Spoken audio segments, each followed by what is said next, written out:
Welcome to a new episode of Video Car Review, our international branch of Ausfahrt TV, which you might know already. So we started putting all our new reviews in a separate channel, and here we are. If you haven't seen Ausfahrt TV or Video Car Review before, be aware our reviews are pretty long. I talk and I can't stop talking. But don't worry, we have jump markers in the description text of this very video, and there you find jump markers to the different chapters.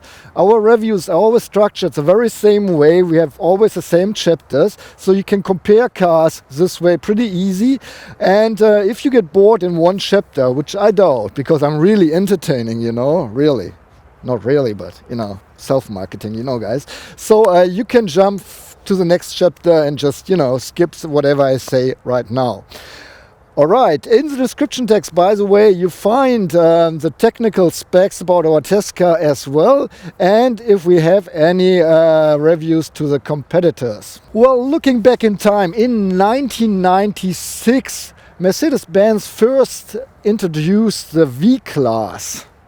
The van, the V-Class. It was a successor of the MB100, sort of Lego brick on wheels, which I liked, and I used to drive it when I was doing my silver service. However, the V-Class back then had, slightly little quality errors, I might say. I heard it was a little bit rusty, for instance. So when they introduced the second generation of the V-Class, they thought, well, V-Class, people might think about rust. Let's call it Viano, maybe. So they called the V-Class in the second generation Viano, while the commercial vehicle version, the Vito, stayed with his name in the second generation as well. And when they introduced the third generation, the model 447, that's exactly the car I'm standing next to, they thought, well, Viano does not really suit to our other car classes. We have the A-Class, the B-Class, the C-Class, the D-Class, no, the E-Class. And so the Viano does not fit, so let's call it V-Class, because everyone else has forgotten about the rust problems, So, while the Vito still has his own name. And if you're watching my format from America, howdy, you might know this car not as V-Class, but as Mercedes-Benz Metris or Metris or Metris or Metris or whatever. Well, today we're not talking about the commercial version, the Vito, just about the personal car, whatever, the V-Class. And you can order the V-Class in 3 different sizes or lengths at least. So we got the version in the middle. The short version has 4 meters and 90 centimeters of length, which equals 193 inches. And it looks pretty much the same like our car, same wheelbase, but the back is just shorter. So our version has 5 meter and 14 centimeters of length, which equals 202 inches. And so we got the regular wheelbase and the long ending. And then we got the extended version, the extra long version, which has a longer wheelbase, but the same back. And this version is 5 meter and 37 centimeters long, which equals 211 inches. And between all the 3 versions, you can add 1,000 euros, sort of. Well, do we have any competitors here in Europe? I say no, we just have one. The Volkswagen or the VW T6, the multivan, the bully, the van, whatever you call it, is the only competitor we have here, especially concerning price-wise. Well, with the switch from the Viano back to the V-Class, Mercedes cleaned up the whole powertrain setup. So no V6 anymore, no petrol engines anymore. We only have 3 diesel engines, and they're all 3 4-cylinders, and they're all based on the OM651 Mercedes diesel engine. So we got the V-Class as V200D with 136 horses and a maximum torque of 330 Newton meters, and then the V220D with 163 horses and a maximum torque of 380 Newton meters. We, however, here have the biggest engine, but before I hit it, I tell you that the V-Class regular comes, or by basic setting, comes with rear-wheel drive, but all the three powertrains you can order with the Mercedes 4MATIC all-wheel drive powertrain as well. And the two small diesels come with a manual 6-speed by default, and if you want to, you can upgrade to a 7G Tronic Plus, so the automatic transmission by Mercedes. However, we got the biggest diesel engine here. And finally, here or below rather, is the heart of our test car. We got the V250D with 190 horses and a capacity of 2.2 liters. It is good for maximum torque of 440 Newton meters, and you get them in a range between 1,400 and 2,400 RPM. There's an overboost function as well. For a little time, you get 480 Newton meters. And we don't have the 4MATIC all-wheel drive, so our car has rear-wheel drive, and as I told you, it is equipped with the 9G Tronic automatic transmission.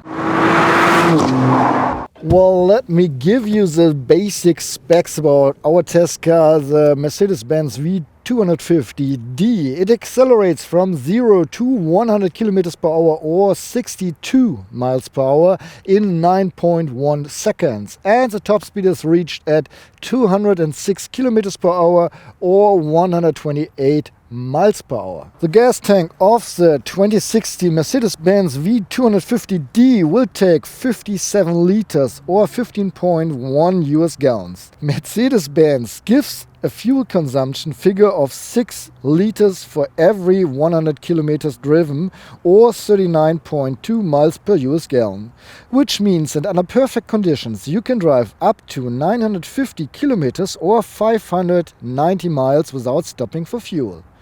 CO2 emissions for the 2060 Mercedes-Benz V250D should be 158 grams per kilometer according to Mercedes-Benz. The Mercedes-Benz V-Class or Metric had a length of 5.14 meters or 202 inches with a wheelbase of 3.2 meters or 126 inches. It is 1.88 meters high, so 74 inches, and it is 1.93 meters wide, so 76 inches, with a span of 2.25 meters or 89 inches from mirror tip to mirror tip. For the turning circle you need at least 11.8 meters or 38.7 feet of free space. The curb weight comes in at 2,145 kilograms or 4,229 pounds. The maximum loaded weight is 2,800 kilograms or 6,173 pounds. In Germany, our test car would cost around about 80,520 euros. Well, I'm quite pleased that the V-Class was introduced already in 2014, so I don't have to point out all the differences between the Viano and the V-Class. I just skip this. And but what I want to let you know is that the V-Class has a CD value of 0.31, which is not too bad, because if you see those vans, you always kind of think, well, especially from the front, just a brick, you throw a brick down the Autobahn. And so 0.31 is not too bad. In Germany, the V-Class comes with different trim levels. We got the baseline sort of, and 3 different trim levels above this, one special model right now, and 2 additions of certain trim levels. Kind of confusing, isn't it? Yes, however, we got the Avantgarde trim level, which is the second highest you can get. Well, by factory setting, with the smallest trim level, the V-Class comes with halogen headlights. Our model, however, has the LED intelligent light system, which is part of the trim level, the Avantgarde trim level. And you get full LED headlights with dynamic turning light, cornering light, dynamic high beams, and LED running light, which is, you know, this eyebrow that we know from all the other models from Mercedes by now. Alright guys, our color here is called Cavansite Blue Metallic, and you pay around about 1,000 euros extra here in Germany. It's one of 11 colors you can choose from in the online configurator, while even 4 colors. They don't charge you for 4 different colors, which I think is pretty amazing, especially if you're talking about Mercedes-Benz here still, you know. Normally you have 1 or 2 colors for free. Here, with a V-Class, even 4. Get this, 4 for free. We got the Avantgarde trim level, I told you. You see here the Avantgarde badge, and this chrome line beneath the windows is part of the trim level as well as the left sliding door. So by basic settings, here's no door. That's an option, but with the Avantgarde trim level, you get the left sliding door as well. By the way, talking about basic trim level, the V-Class stands on 16-inch, hold your breath, you're holding it, 16-inch steel wheels. Not even alloys in the basic configuration, but with the Avantgarde trim level you get 17-inch alloys, and if you want to you can even upgrade up to 19-inch. And what else do we have? Okay guys, here's my community question. You know, I don't wash the test cars. Usually I have them for about 2 weeks, and I just drive them, and at the end of this 2 weeks I do the review, I film the review, and I don't feel the need of washing the cars first. And even like the V-Class here, they're pretty dirty, you know. I think it's fine to let you see the car, you know, unwashed, because sometimes, you know, especially with white cars, you have little edges where the dirt really sticks in. Like you see a dirty car, but lots of dirt at some certain point. And I think that's interesting, and that's something I would like to show you as well. I'm not pointing it out, you know. It's not good for me in terms of the car manufacturers, but at least I give you the option to see it. But if you guys say, well, Jan, please, I mean, at least wash the car before you film your review, please let me know. I'm curious. All right, let's have a look at the back, at the rear. And I'm trying to walk against the wind. Hope we don't have any noises here. Well, first of all, yes, we drive the V250D. I was not lying. Here's the proof. Then we got the Avantgarde trim level that comes with this chrome application right here. Plus, with the Avantgarde, you get the separated boot lid, trunk lid of the trunk, whatever. Well, you can open the window separately from the whole other stuff, so which is pretty neat, because if you just have some light stuff, you just push it in here and you don't have to, you know, open the whole lid all the way. But as I said, that's an option, and just for the Avantgarde trim level it comes as default setting. Besides that, we got the LED intelligent light system in the front, full LEDs. So we got full LED. No, not even full LED. Well, LED rear lights. Down here, the rear driving light is a regular light bulb. If I see this right, looks like it. Yeah. However, if you got halogen lights in the front, you got normal light bulbs here in the back as well. Look down there, I prepared something for you guys. We got a illuminated Mercedes-Benz in the door sill panel, and it's just one step for me. I'm pushing my butt in here, and here I sit very comfortable, and it's easy to close the door as well. Welcome inside the V-Class, the V250D that I'm driving here with the Avantgarde trim level. You gotta know, avant-garde outside does not mean avant-garde inside. For avant-garde inside, you pay extra in Germany around about 2,400 euros. Included with the avant-garde interior design level is Nappa leather on the seats, in the door panels, this Artico artificial leather on the dashboard, and this look like wood application. So it's not wood, it's just looking like wood application in the car as well as a leather steering wheel. So if we check out the material, as I said, artificial leather on top still feels better than hard plastic or anything else, and looks pretty neat as well. So we got this wood look-alike application line here, a chrome line to finish it off, and artificial leather down here. This console is hard plastic then, and down here we even have soft touch, or this Artico stuff, and even the lid of the gloves compartment is Artico. In the door panel, soft touch on top, leather on the side, and as we go down it starts with hard plastic. I have plenty of space. The seat is lowered to the very lowest position. I'm 180 centimeters tall, so 5'11". I can put a fist between my head and the ceiling easily.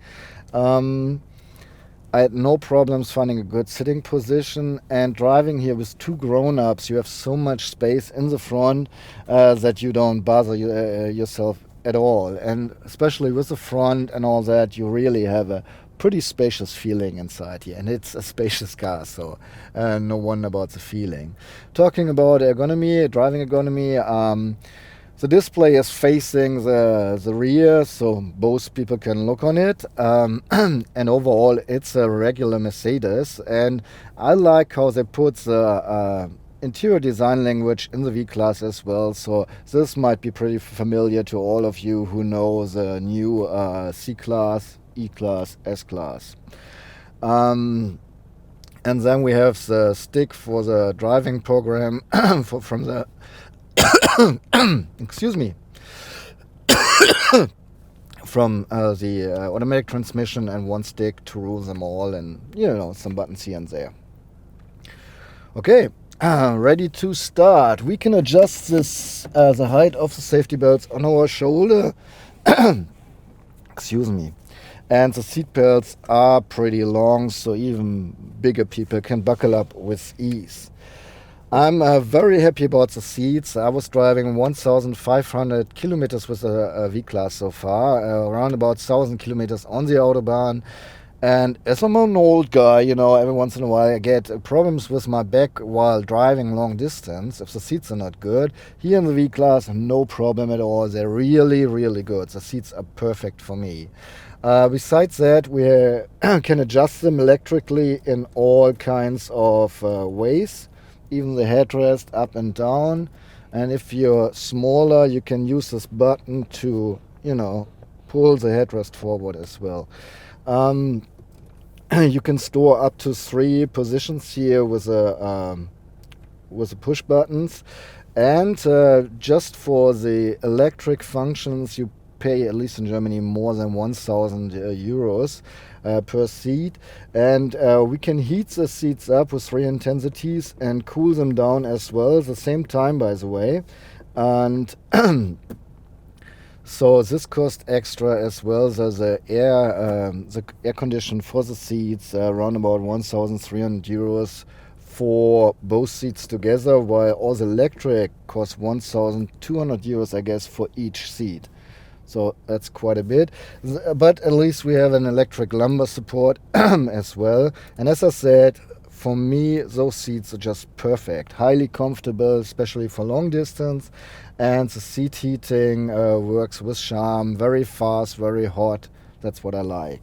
Besides that, we have an armrest here that we can adjust step by step for us, which is nice and comfortable, but what is kind of funny, if I put it in the right position for myself, here the arm is fine, and on the left side I'm either on top of the door So this arm is higher than this arm, or I go down here, then this arm is higher than this arm. So you cannot really get them even, which is kind of strange feeling. Yeah. Okay, onto the steering wheel. A steering wheel, you can adjust it first of all manually, and that's the radius. And as I said, all the people who drove this car with me had no problems finding a good sitting position, and same with the steering wheel. The steering wheel, as I said, is coated with nice leather, Nappa leather. It's soft leather. On the places where you put your hands, it's perforated, which I like too. If you get little sweaty hands in summertime, you don't lose the grip. And overall, we have shifting pedals here. They feel like metal. I think they're plastic, but with some metal on them. And on the rear, you have even a dent, so you don't, lose grip on them.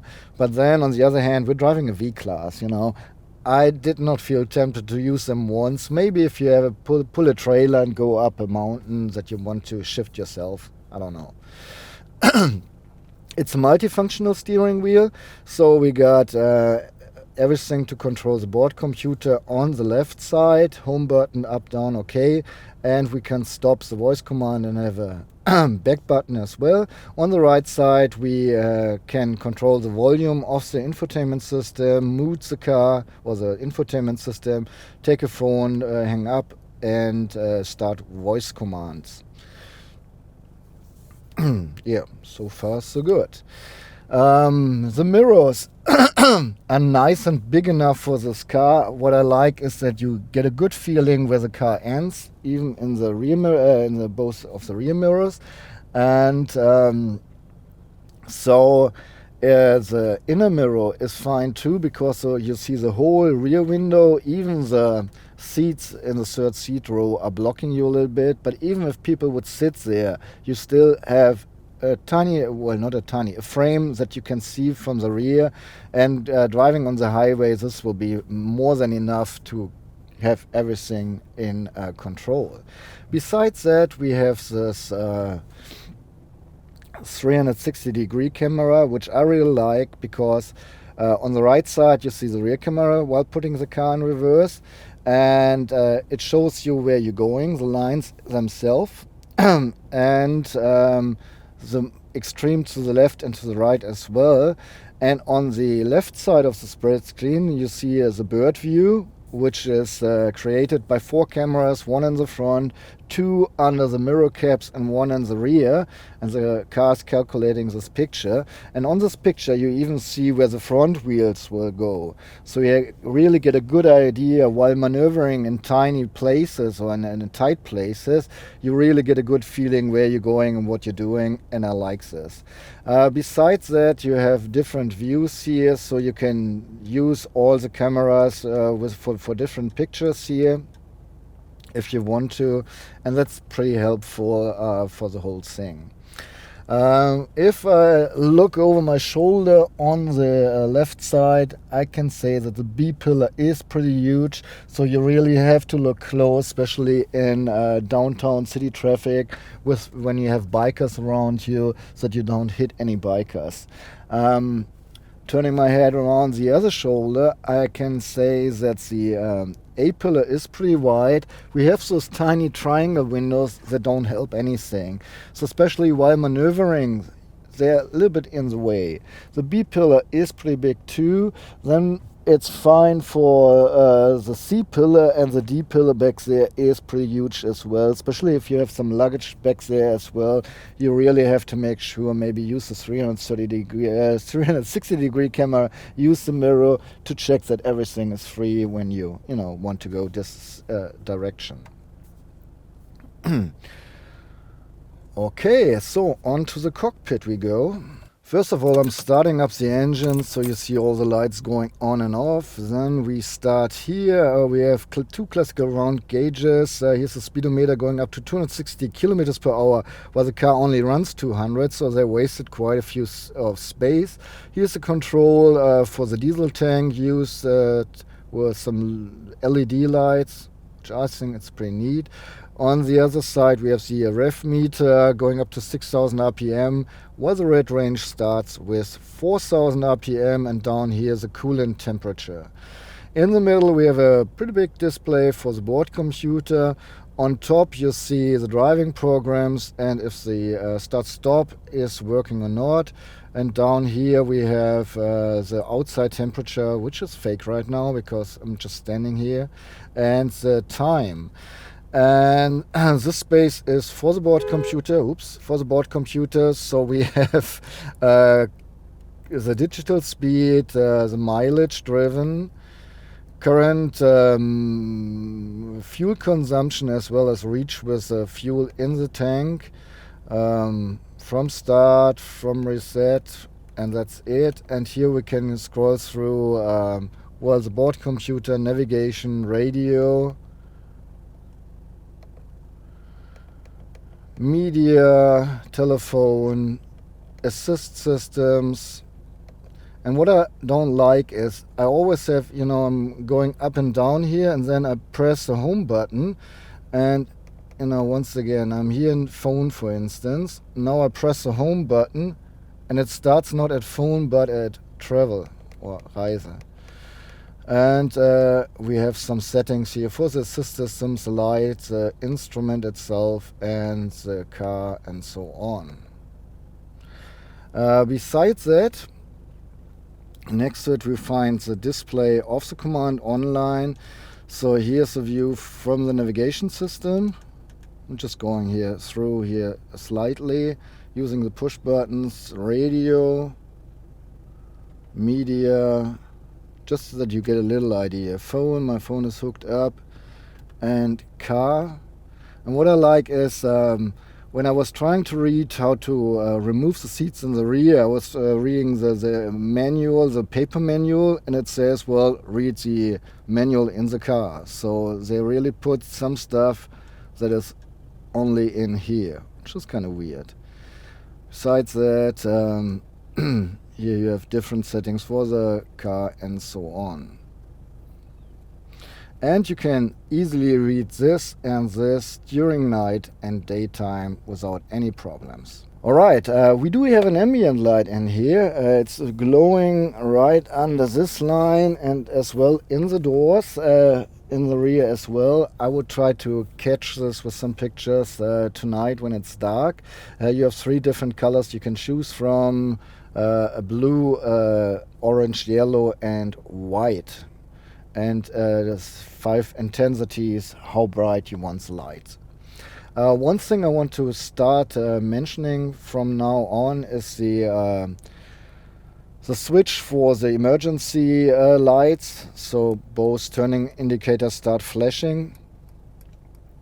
And when I was driving, when I learned to drive, 5 years ago, no, like over 20 years ago, this button was always like huge and big and you could not oversee it. Nowadays they are kind of fading inside whatever, so this one is easy to reach. If you know where it is, it's fine, but for my taste it could be more central and a little bit more red, so you really know where to push when you're in an emergency.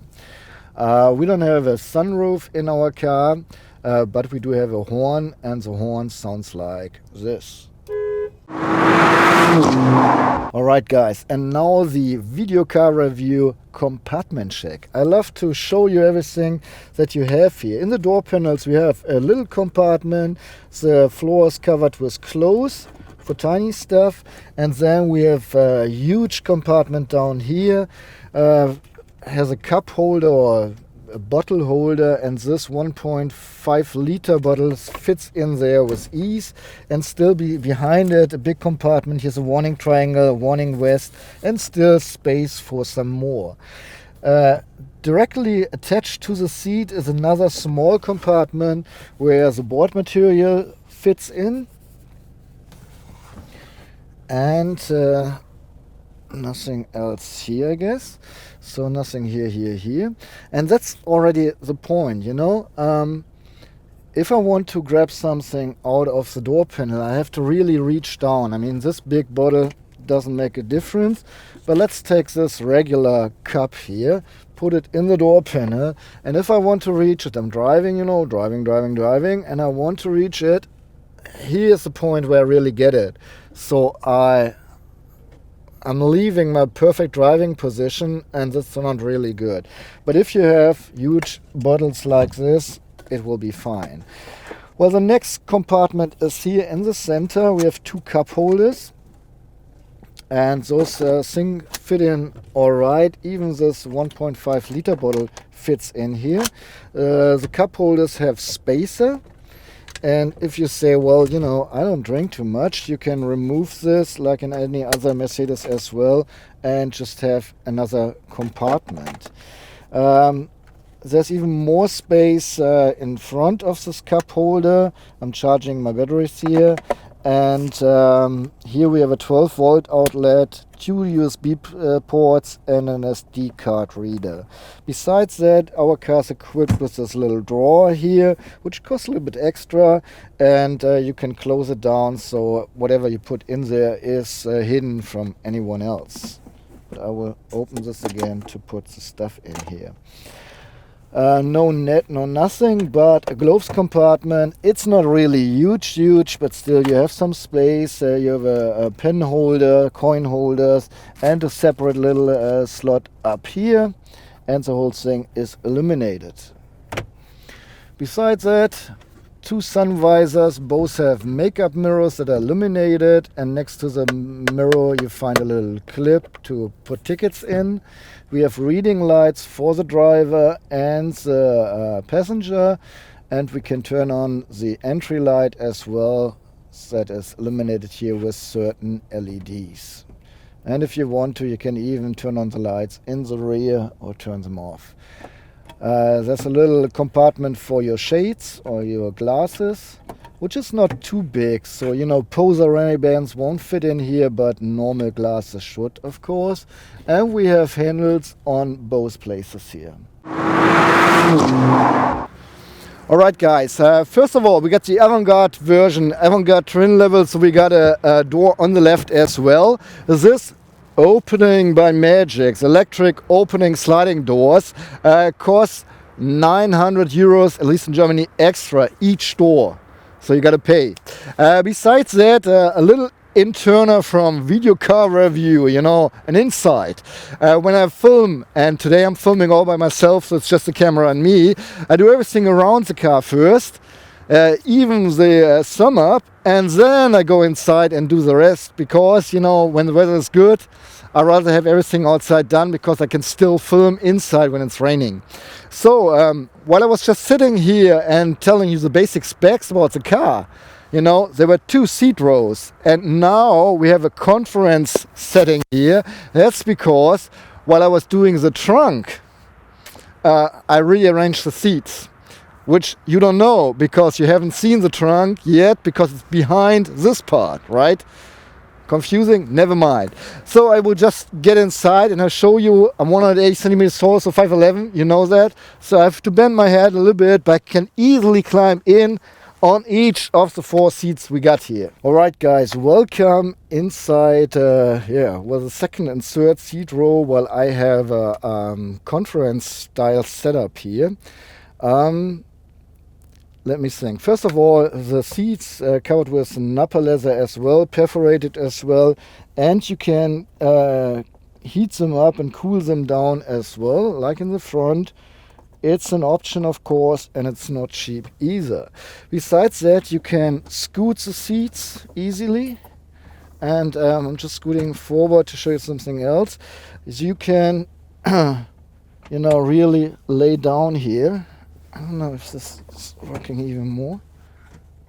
No, that's already it. But the other day I was driving home from Munich, and I started pretty early because I thought, leaving early brings you home early. And then I found out, well, I'm too tired. The attention assist told me, well, you better take a nap or a rest. So I drove on the next parking and slept in here in this chair, which was quite comfortable except for my neck that started hurting after a 2 hours. Okay, seats are pretty comfortable. And they're all the same, wherever you sit, it's the same seat. You have armrest on both sides that you can adjust on one level even, and sit here pretty comfortable. Besides that, you can, flip the whole backrest as well. And, for whatever reason, if you want to load something, you're not allowed to do this while driving. But, it's possible. Not allowed. On each seat on the back you find a little net, even on the driver and the passenger seat. And seats are comfortable as well. That's it from the seats, I guess. Yes, so let me... Oh no, well, we got Isofix hooks on all 4 seats. And of course, if you want to, you can have a bench on the rear as well. I think even 2 benches if you want to. You have to, look up in the configurator. But I like this setup as well. I think it's pretty neat. Only thing that is missing is a little chair, table. I would love to have a table here, for working. Okay, but let's look around some more. Oh, no. The locks of the safety belts are not really stiff. Still, I think kids should be able to buckle up themselves with ease. And the safety belts are long enough so you can hook up child seats and even baby shelves. So, finally done with the seats. Let's look around. First of all, material, soft touch here, this look-alike wood thing, leather, hard plastic and clothes.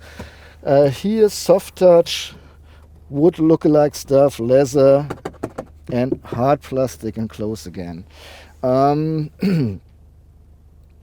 In the sliding doors, we have one compartment where you can put something in, but that's pretty much it. Oh, by the way, to open the doors, since we have the electric versions, we have 2 buttons in front next to the control for the command online.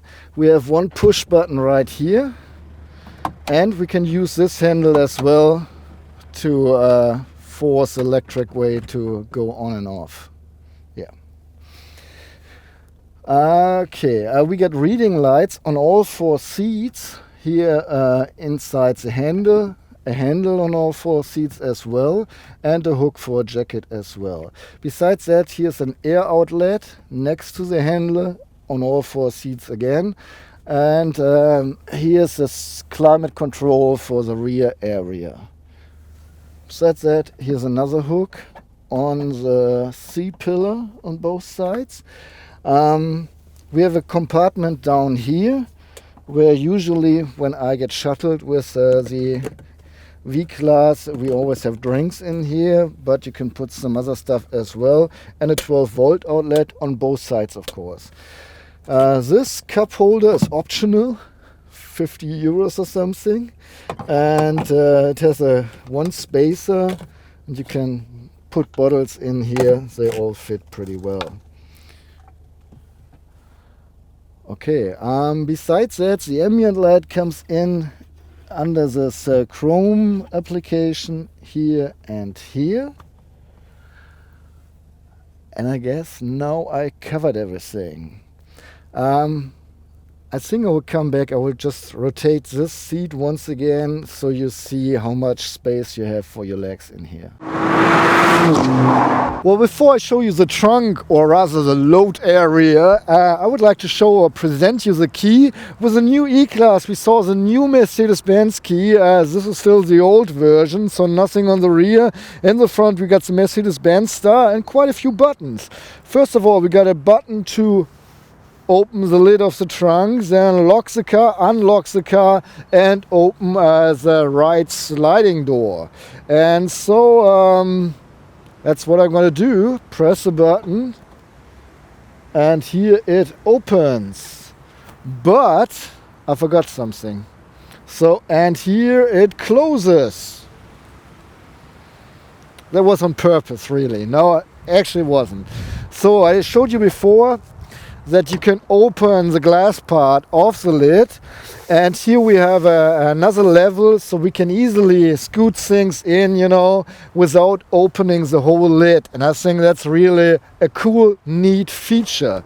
However, we can open this door here right now. And I was just wondering, it takes a while, you know, it really needs some pressure, otherwise it pushes you away.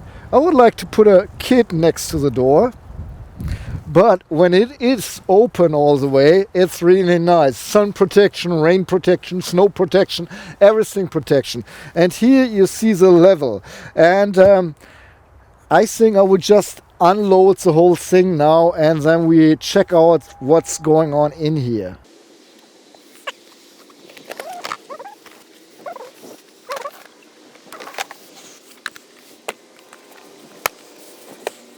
Alright guys, I just removed the 4 seats, which was not too hard actually. They don't weigh too much. I don't have a weight for them, but I can easily lift them, and you know, I'm not a bodybuilder or anything, so it works. I'm quite curious how it will work when I try to put them in all by myself again, but well, I will keep you updated if it's not working at least. So, got my Bryant measuring tape, and I can tell you that you have to lift the stuff 48 centimeters or almost 23 inches to put it on the floor here. And at the narrowest space we got 119 centimeters of width, so almost 47 inches.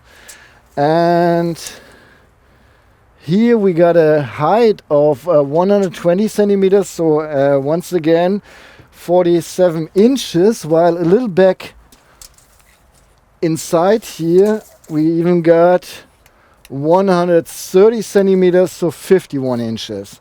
I'm talking about length now, where we don't have anything inside here. We got 250 centimeters, so 98.5 inches of length. And just between the 2 seats in the front, we can even push things through up to 40 centimeters, so 16 inches more. And I think, well, that's quite fine. And I feel tempted to just close everything, put some price tags on the seats, and take a nap and wait till the money comes by. No, I will actually get everything loaded now. Alright guys, for the German version I just put the first seat inside. I wanted to put them the other way around. And now I have a little bit more knowledge about the whole thing, so hopefully it will be a little bit quicker. So all we got to do is find the right spot.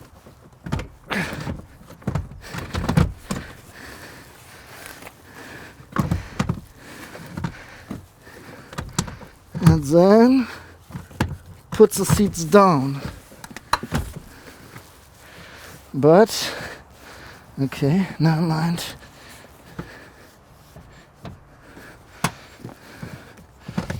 I have the feeling that that really pushing hard does not help too much.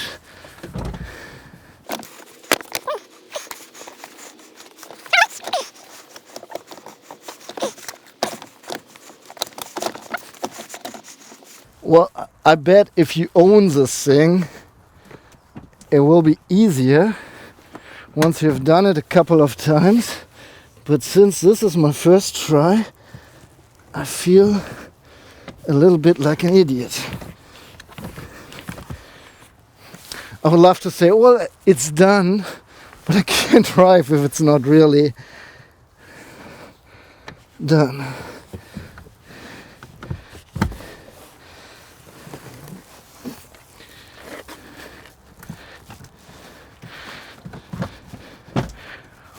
Well, seems like one side is inside and the other one is not, which doesn't do the whole thing good.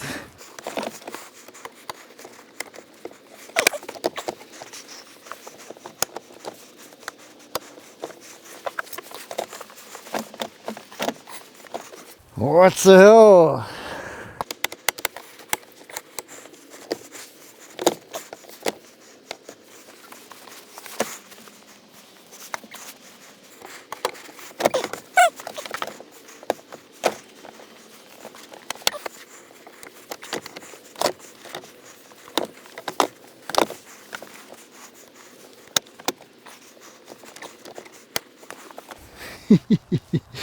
Well, after 2 hours, I'm finally done. I just have to push the seat forward a little bit because the driver's seat is in the way.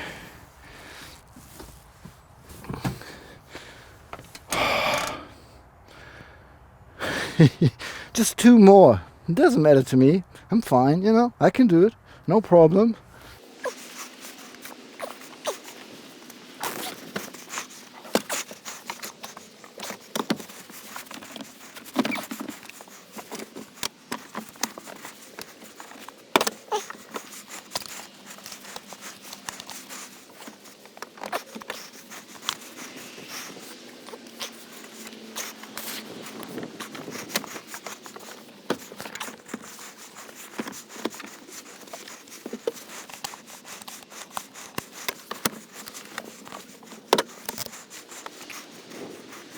Well, you can load up to 665 kilograms or 1,444 pounds inside the V-Class. Depending on your trim level, it's even up to 900 kilograms. Of which you can put up to 150 kilograms or 331 pounds on the roof. And if you want to, you can install a hook and pull trailers up to a weight of 2.5 tons. If they don't have their own braking system, just 750 kilograms. Alright guys, I'm on the German Autobahn. I'm going in sport now, currently driving 100 kilometers per hour and full throttle now for you. 120, 130, 140, 150, 160, so 100 miles per hour. 170, and now I got traffic, so I have to keep my distance here. So as you might see, it really accelerates fine. The V-Class as a V250D with its 190 horses really does well. I mean, acceleration from 0 to 100 kilometers per hour or 62 miles per hour in 9.1 seconds already speaks a little bit for itself. But here especially acceleration works pretty fine. Poorly, this guy does not see that I'm faster than him, so he's just keeping me slow. And I really wanted to let you see how it feels driving fast with this van. So accelerating now again, 150, 160, 170,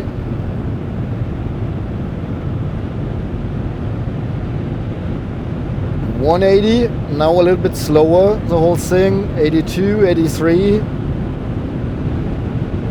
85,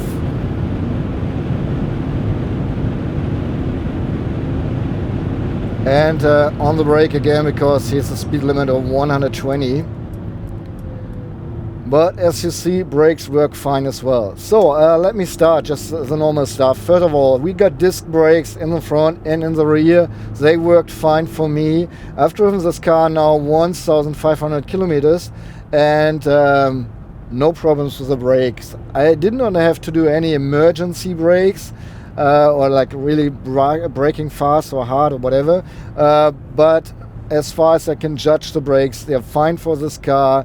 You don't have any problems with the weight. If you step on them, they slow the car down exactly like you want it, for instance. The suspension is fine for me, really. It's quite comfortable. And we've got adaptive dampers here. I think sport and comfort / eco make a difference.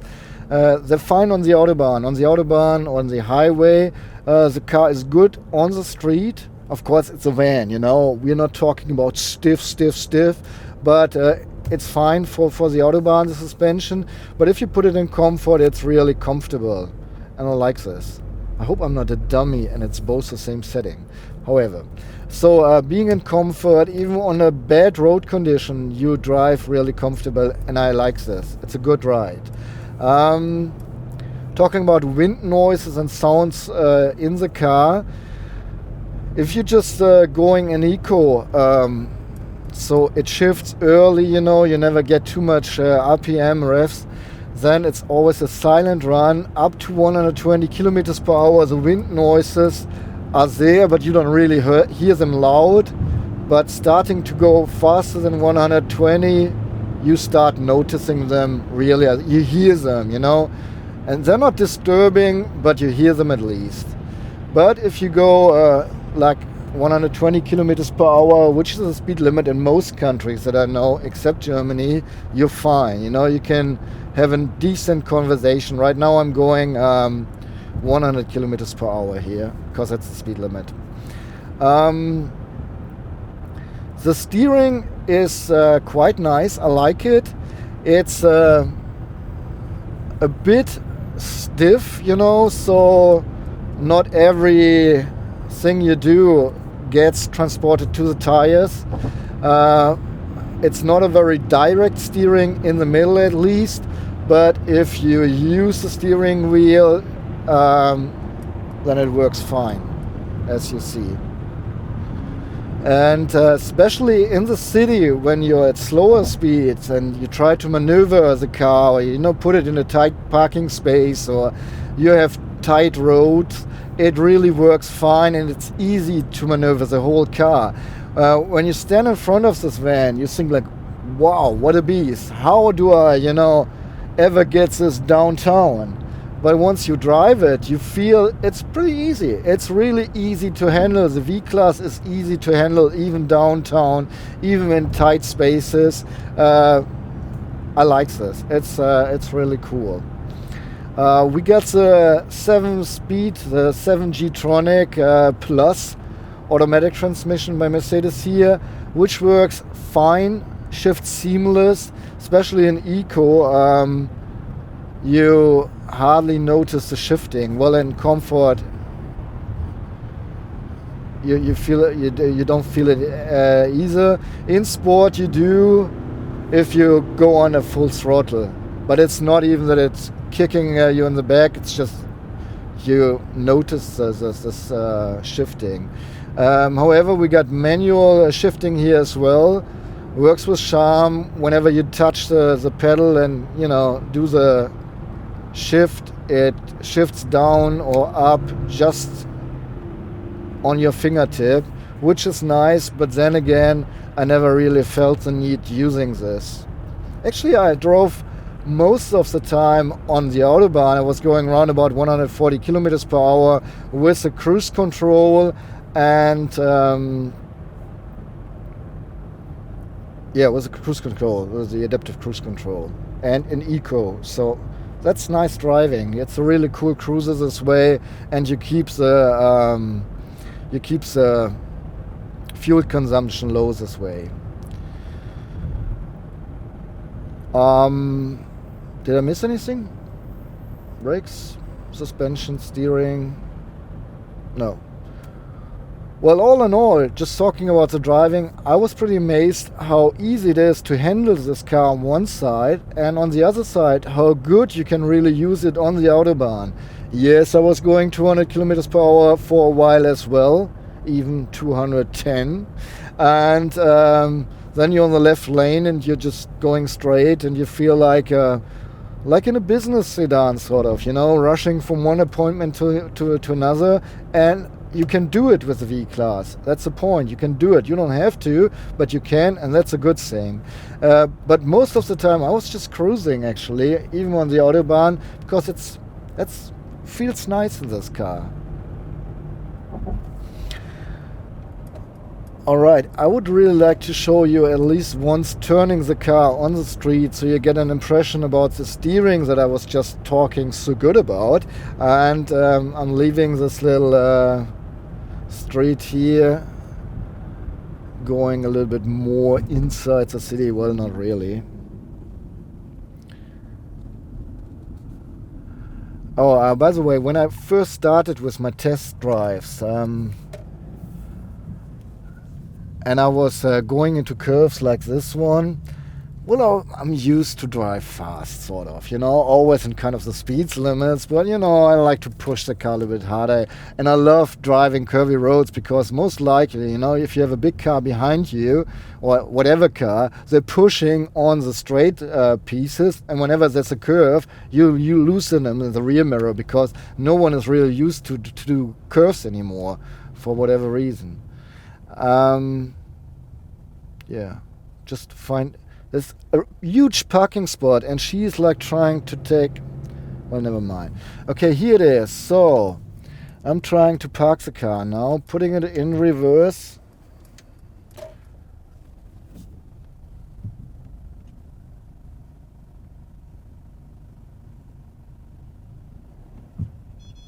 And just one...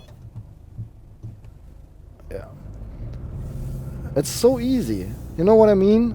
It's really not stressful at all and works so fine. I really enjoy this. And so it's a huge car. That's what I was going to say. You have all the space that you might want to need or use. And on the other hand, you can drive it like a business car, sort of. And even on the Autobahn, you can go really fast. And acceleration is not like great, awesome, like in a sports car. But for a regular car, it's just fine, It's fast. So I would be really sad to give this car away. Well, talking about assist systems, first of all, we got a blind spot warner here, a little triangle in the mirror, and whenever a car is in your blind spot, it flashes up in red. And if you put the turning signal in this very direction, it even gives a beep warning, an acoustic warning. We have a lane keeping, no, not a lane keeping assist, lane assist, which recognizes lanes. Yes, it does.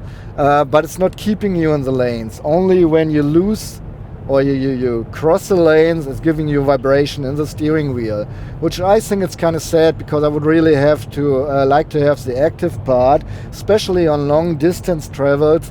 I really enjoy if the car supports me while driving on those long streets, long drives where you're not doing anything special, and you have to focus so much on the street still.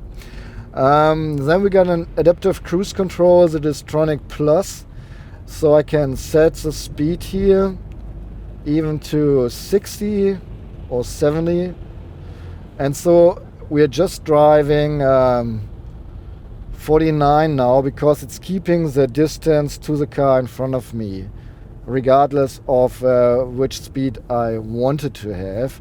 It's just keeping the distance we need for security reasons, which is nice. So even in city traffic, in city limits, you just put the car on 60 or whatever. Well, we got a side wind assist. Doesn't really make sense to tell you this while I'm driving here really slow through this calm neighborhood. However, there is one, so it starts to analyze whatever forces are used to the car while driving at speeds of 80 kilometers per hour and more, and this way keeps the car more stable on the street. You cannot disable this assist, so I cannot really tell you if it's working good or not because it's always on. You get it. We got a traffic sign recognition, so all the speed limits are recognized by a camera that sits here and shown on the display of the infotainment system on the command online, and if you want to, you can enable this here as well in the cockpit. And last but not least, we do have an adaptive cruise control as well, the Distronic Plus by Mercedes. So you have a little stick right here, and you can enable it to a certain speed, and it even has some sort of traffic jam thing. I'm not doing anything, so the car is slowing down itself until we stop. Okay, last but not least, we do have a adaptive cruise control, the Mercedes-Benz Distronic Plus. I can enable it down here with a little stick, set the current speed, and if I'm encountering a car that has who's driving slower, the car adapts the speed to the guy in front of you and keeps the distance you need to keep for staying safe. And I guess that's it. Alright guys, that's it. That's my review, the video car review of the Mercedes-Benz V-Class S V250D in the Avantgarde trim level. And I'm always summing up with the same 4 points. Fuel consumption. So Mercedes says, well, 6 liters of diesel for every 100 kilometers driven will be fine. And I say no. I drove more than 1,000 kilometers with the V-Class, and I have an average fuel consumption of 10 point something liter diesel for every 100 kilometers driven. And so that's quite a difference, and I didn't drive fast. Over 1,000 kilometers I was just on the Autobahn, most likely using cruise control, being in the eco driving program, driving 140 kilometers per hour, which is, I don't know, something miles per hour. So I didn't race, there was not too much short distance driving, and I think 10 liters is a good value you can calculate with if you buy this car. Driving fun. I was always kind of, wondering, maybe my friends told me, well, I love my, Volkswagen T5, T6, whatever, my van. And I was like, yeah, sure, That's not fun, guys. That's not fun. I mean, it's rear-wheel drive, but that's it. It's not fun. But I changed my mind. Really, my heart will start bleeding if this cruel guy will take the V-Class away from me on Monday in a couple of days, because I fell in love sort of driving this car. I have fun driving this beast.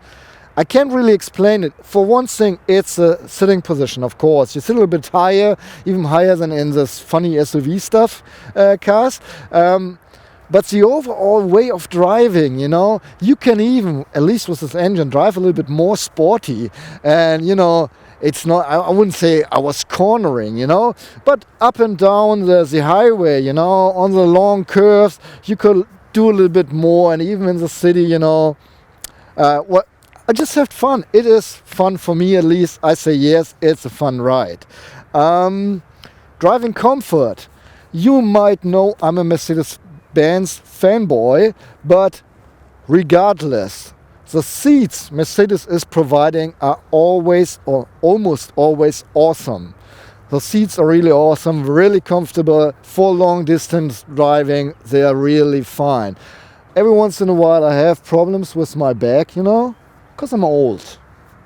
Well, you young guys, you don't know, but you old farts like me, you know what I'm talking about, back. And driving long distance, can we take a break? Here, no problem at all. Fine seats, and the whole suspension is doing great. I think it's a comfortable ride, fine.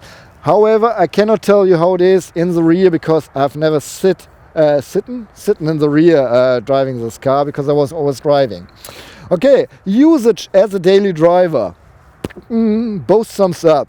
You can decide yourself.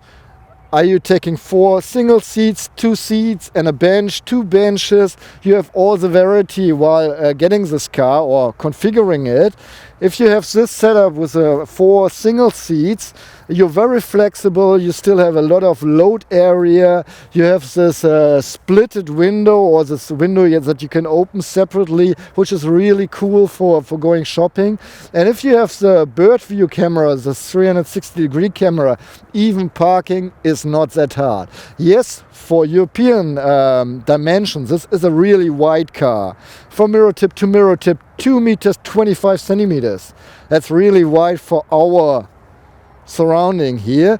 But with the bird view camera, you get everywhere, and if you have any problems, you just slow down, turn on the camera, look around and drive, because you see everything. It's really cool. And even parking, I had no problems. I really think it's even cool to maneuver the car. So both thumbs up here as well. Overall, I just told you, I would be really sad to lose this test car, but life goes on and other cars will come. Well, that's it. That's my review. If you liked it, if you enjoyed it, I'm really happy if you give me a thumb up, because that's really, I mean, you might think it's not, but it's motivating me. You know, I always look, oh, how many views, how many likes, are there any comments? So if you have any questions, please put them in the comments field. I'm trying to answer. In the English channel or the international, I'm not that fast, but I'm trying to catch up. So if you have any questions or remarks, or you just want to tell me something, let me know in the comments. If you want to support me, there are two ways to do this. First of all, give me money. You know, not with a little suitcase, but we offer two services, Patreon and Tippy, and you can donate one or more dollars or euros per month, and this way I receive them. And I will be very thankful and grateful and delighted and all that. The other way around, you can share our clips on the social networks, Twitter, Facebook, Google+, or put them in your personal private playlist on YouTube. That helps us, you know, YouTube is seeing we do important clips and spreads them a little bit more. And since we know we need more viewers just like you, please spread the word around. Tell your parents, your colleagues, your kids, whoever about us if you like our format, so we can grow a little bit more and get more popular and all that. Well, yeah, that's it. I'm Mr. Z. I'm your host. My English sucks, I know that, but I'm glad you don't mind. I hope you don't. So I hope I see you next time when it's again video car review, sort of Ausfahrt TV in English. So long and goodbye.